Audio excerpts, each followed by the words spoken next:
This is why I'm no longer a feminist.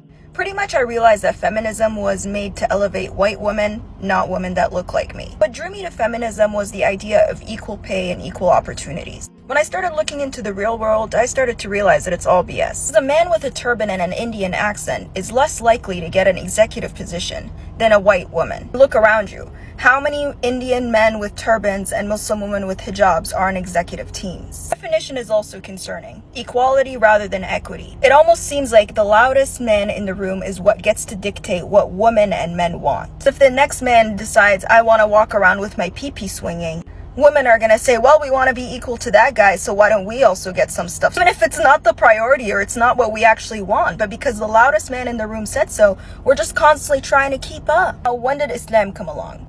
In 2020, I started looking more seriously into getting married. And at that point, I believed in 50-50. I thought it was a real thing. Men were very happy to hear I wanted to pitch in 50-50, and in some situations, I was even willing to pay 60-40. Over time, over looking at people around me, looking more into psychology, even date coaching, I started looking more into it. I realized there's no such thing as 50-50. Because even if we look at stats within Canada, which the majority of people here are not minorities or of Arab or South Asian descent, we realize that 70% of women still do most of the housework. So what is 50-50? Get people that'll tell you, well, my husband's great, he helps around the house. When we're not talking about the selective, we're talking about the collective. What is 50-50? And that's when I started looking more into Islam and I realized, what the heck?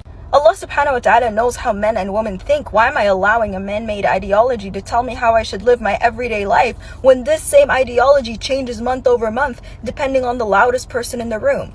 By the way, the loudest person also has some vested interest in you believing this. Long story short, I follow Islam, not feminism.